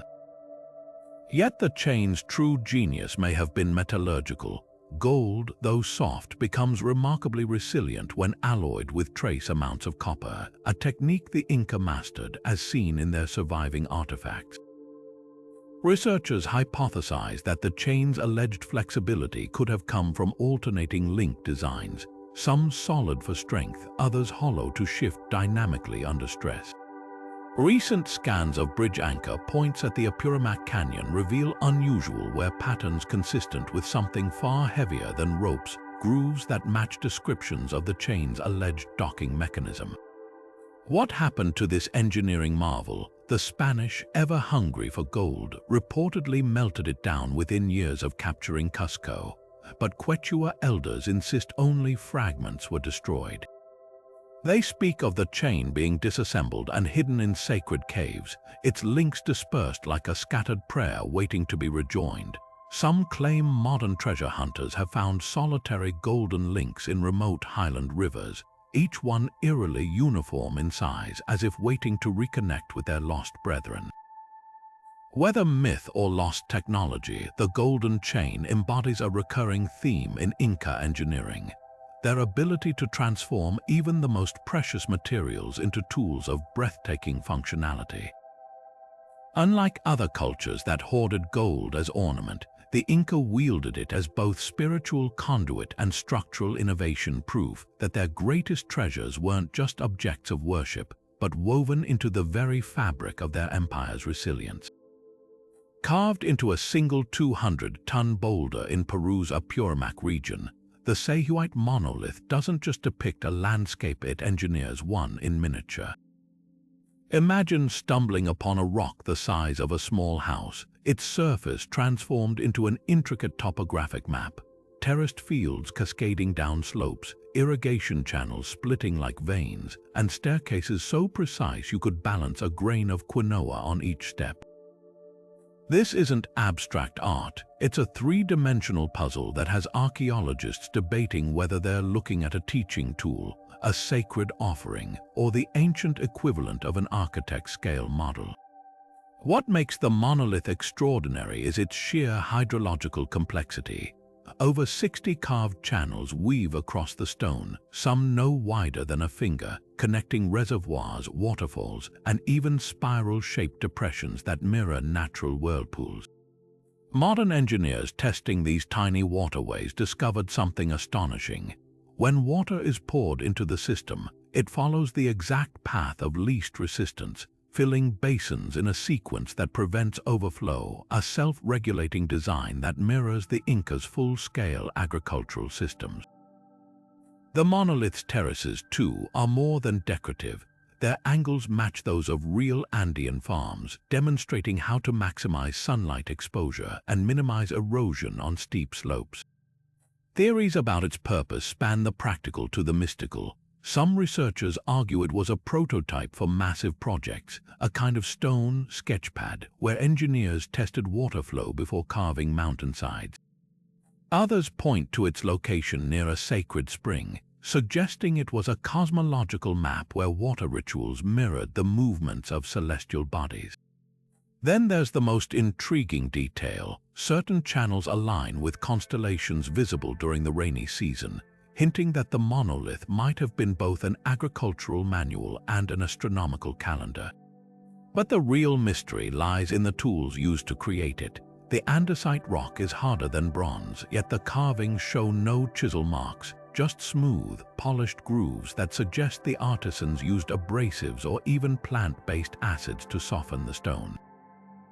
Even more puzzling are the mistakes, half-finished channels that abruptly change direction, as if the designers were iterating in real time. Was this a classroom where apprentices learned by correcting errors? A visual record of trial and error engineering, the monolith guards its secrets closely. Today, as drone scans reveal previously unnoticed carvings, tiny bridges, animal shapes, and even what might be a scaled-down version of Machu Picchu's drainage system, the Sacsayhuaman monolith emerges not just as a relic but as a conversation. It's a stone dialogue between human ingenuity and natural forces, where every groove whispers a lesson about balance, foresight, and the humility of working with Earth rather than against it. To trace its channels with your finger is to touch the fingerprints of engineers who saw rivers in solid rock and taught stone to sing with the voice of water. At Machu Picchu's highest ceremonial platform, the Inca stone stands as more than just a religious artifact. It's a solar computer carved from living bedrock. Unlike ordinary sundials, this granite prism performs a celestial magic trick. Twice a year, at the exact moment of the equinoxes, its polished surfaces cast no shadow whatsoever. The name hitching post of the sun isn't poetic license, it's literal engineering. When the sun reaches its zenith during these pivotal days, the stone's precisely angled planes align so perfectly with the sun's trajectory that light envelops it evenly, rendering it shadowless for approximately 6 minutes. A phenomenon that still draws gasps from modern astronomers. But the Inca wasn't just marking time, it was bending it to human will. The Inca believed this moment of suspended shadows allowed them to symbolically tether the sun, preventing it from continuing its southward journey into winter. The stone's 4 corners correspond to the cardinal directions, while its subtle asymmetrical planes track the sun's shifting positions throughout the agricultural cycle. During solstices, shadows stretch or shrink in patterns that mirror the seasonal growth cycles of key crops like maize and quinoa.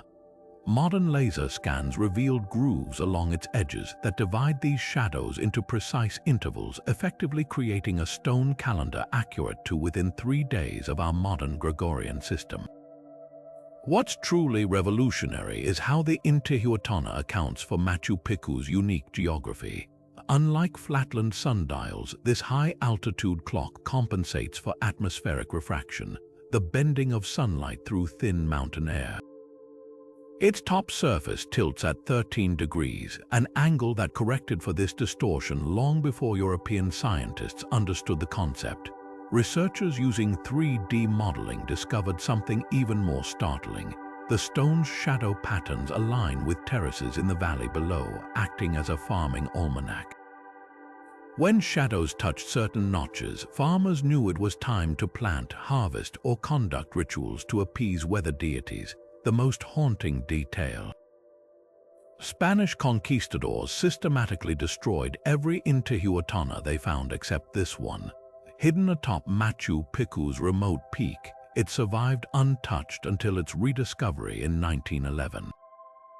Today, when sunlight bathes the stone during equinoxes, you can almost hear the whispers of astronomer priests who didn't just track celestial movements, they conversed with them, using geometry and shadow to weave time itself into the fabric of their empire. The seamless stonework of Sacsayhuaman hides an ancient secret. What appears to be perfect dry stone masonry might actually owe its precision to something that vanished centuries ago. Hidden within those knife-edge joints, researchers have detected faint traces of organic compounds, sparking a radical theory. The Inca may have used a biodegradable, invisible mortar that acted like temporary glue during construction before dissolving into the earth.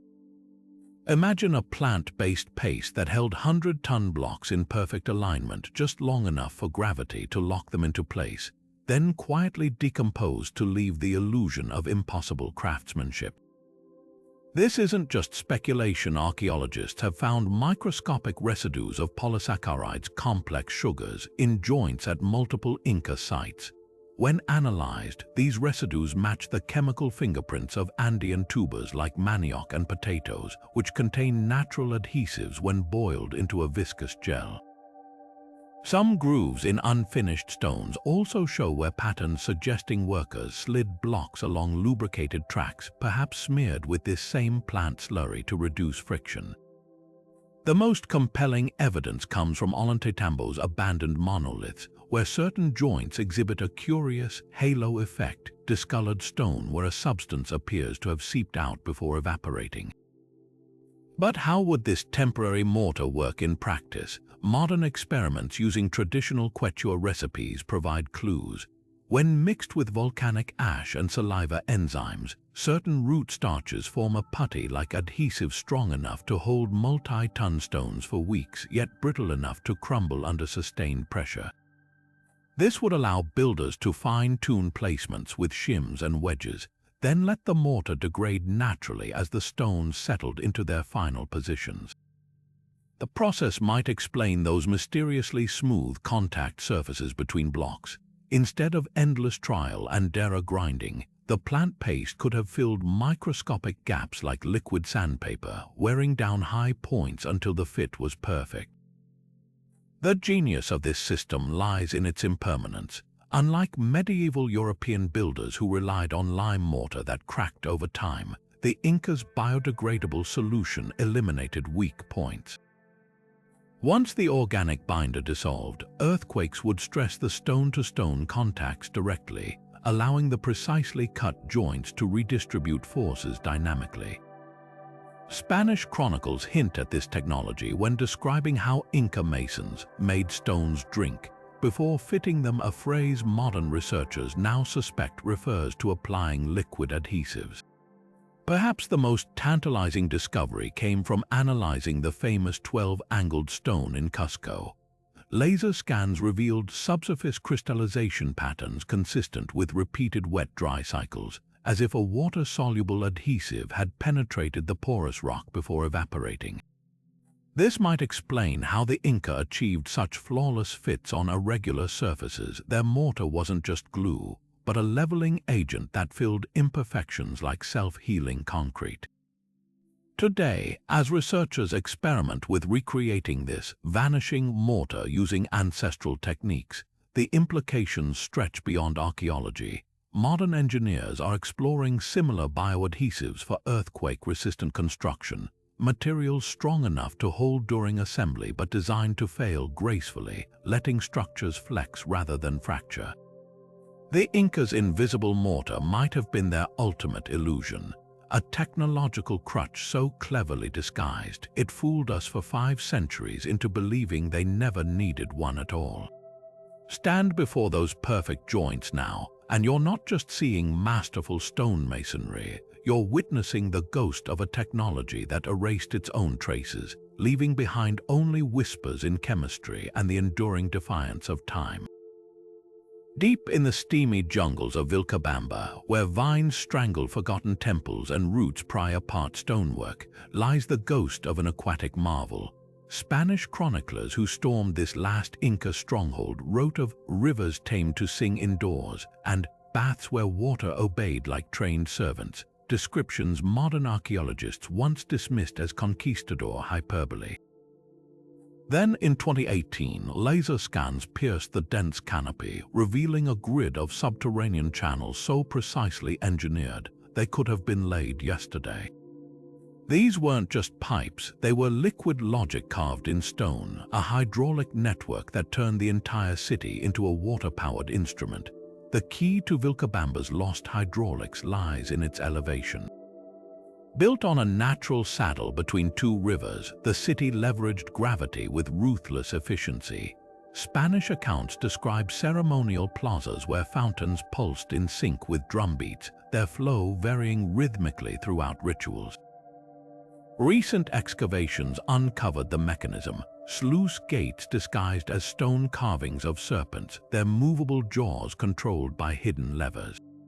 When priests shifted these levers during ceremonies, water pressure would redistribute instantly across the city, making some fountains surge while others dwindled, an aquatic choreography designed to mirror the empire's cosmological beliefs about balance and duality.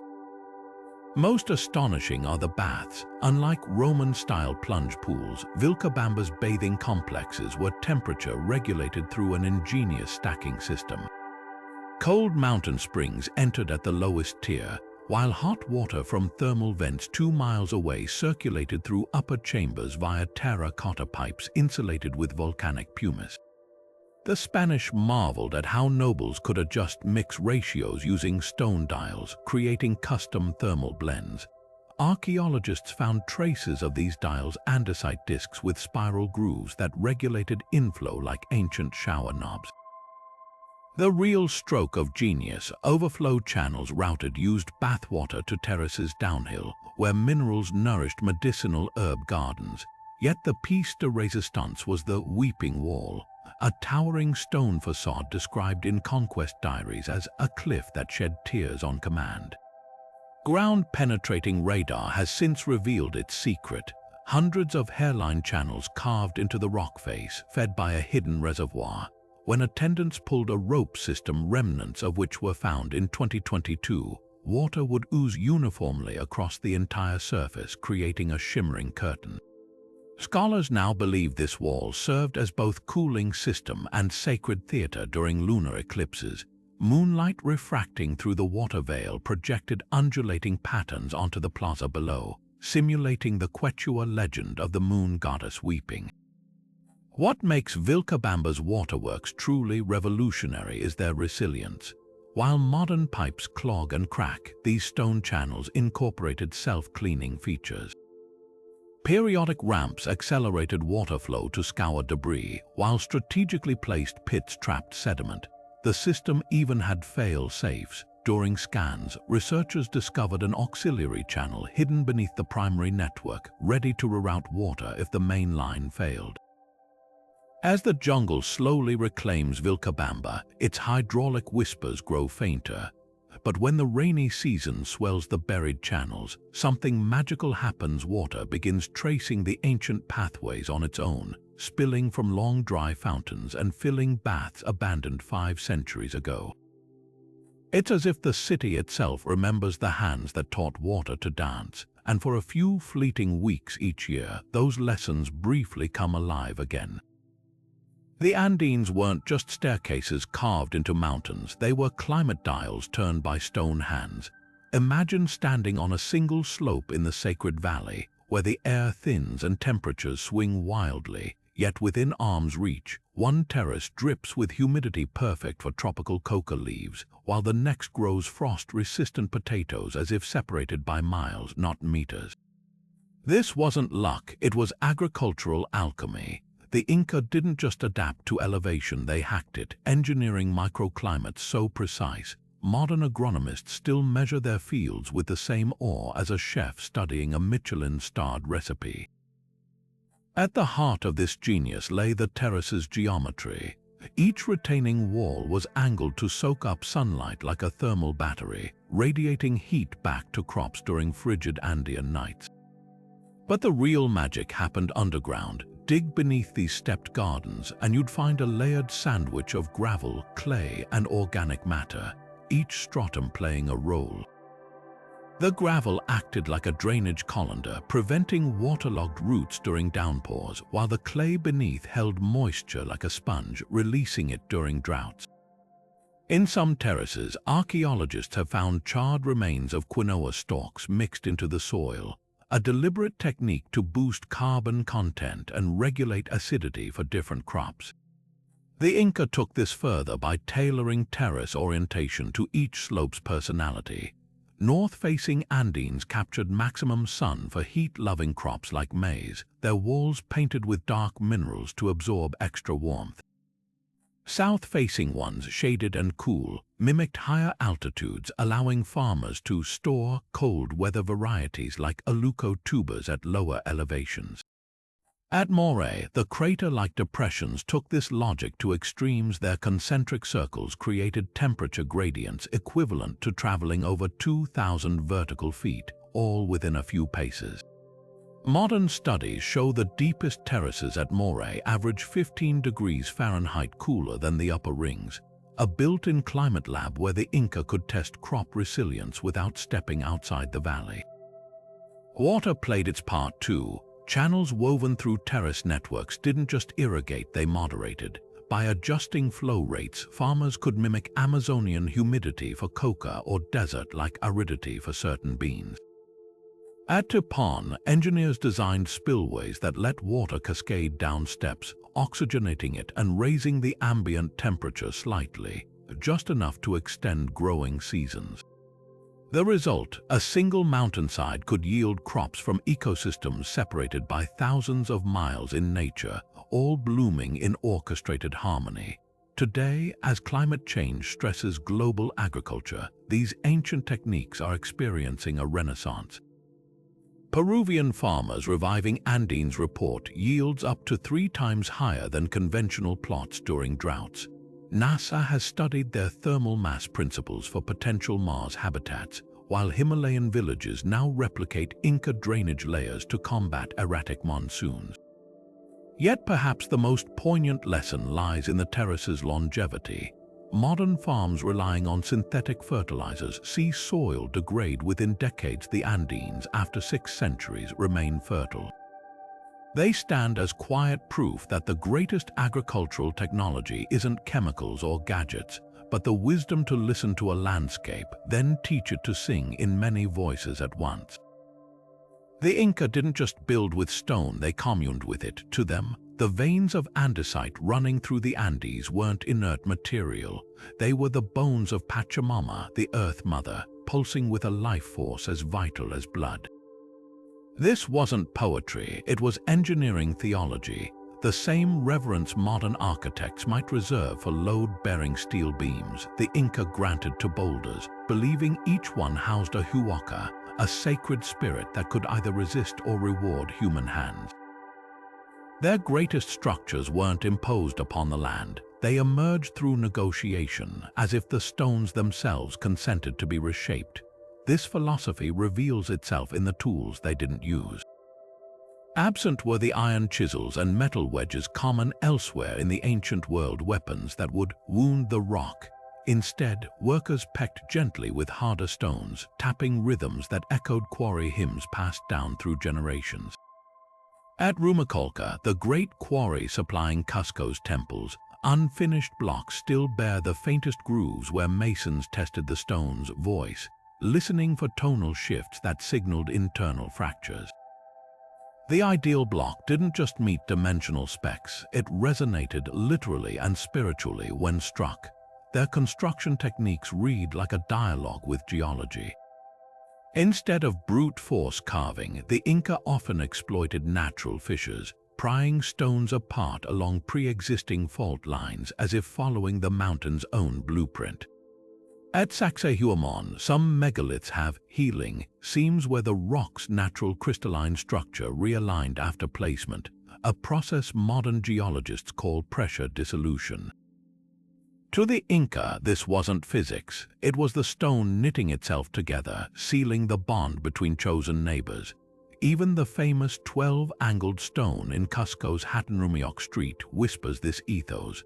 Its undulating surface mirrors the contours of the wall it nestles into, a tactile conversation between block and bedrock. The most profound evidence lies in the sleeping stones, abandoned monoliths at sites like Ollantaytambo and Cachicota, left mid-construction when the Spanish arrived. Unlike Egyptian obelisks that snapped under stress, these Inca orphans show no fractures. Workers had eased them free of the quarry with such care that they remained perfectly intact, dreaming in the sunlight for 5 centuries. Some still rest on beds of smooth pebbles, as if awaiting the chant that might awaken them to rise and walk into place. Spanish chroniclers mocked this animistic approach, dismissing it as primitive superstition. Yet modern material science hints at uncanny wisdom. Andesite under gradual stress exhibits acoustic emissions, tiny sonic pulses measurable with today's sensors. Was the Inca practice of listening to stones with bone conductors or hollow reads an ancient form of non-destructive testing. Their belief that stones chose their placements aligns eerily with modern crystallography, where minerals orient along natural growth planes. The living rock philosophy reached its zenith in the Sacsayhuaman, the tired stones scattered along Inca roads. These boulders, left untouched during construction, were considered elders exhausted from cosmic journeys.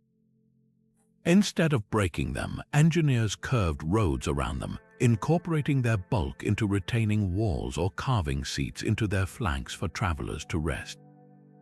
At Vilcabamba, one such stone still wears the smooth grooves of countless hands that rubbed it for blessings, polishing the surface to a sheen that glows at dusk like wet skin. Perhaps no site embodies this symbiosis better than the uncarved monolith at the heart of Cuenco. Unlike the precision-cut stones surrounding it, this natural outcrop was left raw but not unaltered. Petroglyphs spiral across its surface, channeling rainwater into ritual channels, while hidden chambers beneath it amplify whispers into resonant echoes. Here, the Inca didn't conquer the rock, they collaborated with it, blending artistry with the mountain's own voice. Closing our journey through these 30 marvels, we're left not just with awe for Inca engineering, but for their vision of reciprocity. Their monuments endure not because they forced stability upon chaos, but because they asked the land how it wished to stand, then helped it into glory. The stones, in turn, have kept their promise, sheltering the bones of an empire while whispering to those who still know how to listen. From the earthquake-defying walls of Sacsayhuaman to the celestial mirrors of Chinchero, the Incas' 30 engineering marvels reveal a civilization that didn't just build, they conversed with the very fabric of nature.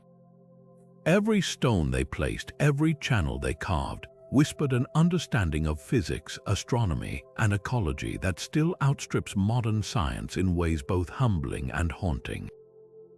Think about it, while today's skyscrapers rely on steel and concrete, the Inca stabilized 100-ton blocks with nothing but geometry and patience. Our satellites map climate patterns, yet their terraces at Moray managed temperature gradients with nothing but stone and soil. Even their bridges woven from grass outlast modern steel spans in seismic zones, flexing with the land rather than fighting it. What unites these marvels isn't just precision but philosophy. The Inca didn't see themselves as conquerors of the natural world. To them, mountains were living deities, water a sacred collaborator, and stones willing partners in a grand cosmic dialogue. This reverence translated into engineering that worked with forces we still try to overpower. Where we bulldoze hills for highways, they sculpted terraces that healed erosion. While we pump groundwater until aquifers collapse, their self-cleaning channels balanced flow rates for 5 centuries without a single pump. Even their mistakes, those abandoned monoliths mid-construction, show a patience modern project managers would envy. If the stone wasn't ready, they waited rather than forcing it. Yet for all we've decoded, the Andes still guard countless secrets. Why do some stones at Ollantaytambo vibrate at frequencies that repel erosion? How did Tipon's fountains synchronize flows from springs miles apart? What celestial math hides in the uncarved monoliths of Cuenco? Every year, new technologies, LiDAR, ground-penetrating radar, AI pattern analysis peel back another layer, revealing depths to Inca knowledge we're only beginning to grasp. So as the mist curls over Machu Picchu at dawn, consider this. If the Inca could harmonize with nature so flawlessly using Bronze Age tools, what might they have achieved with more time? What wisdom was lost when their empire fell, and what echoes of it still linger in those razor-thin stone seams, waiting for us to listen? The mountains haven't given up all their secrets yet. Perhaps they're simply waiting for us to ask the right questions.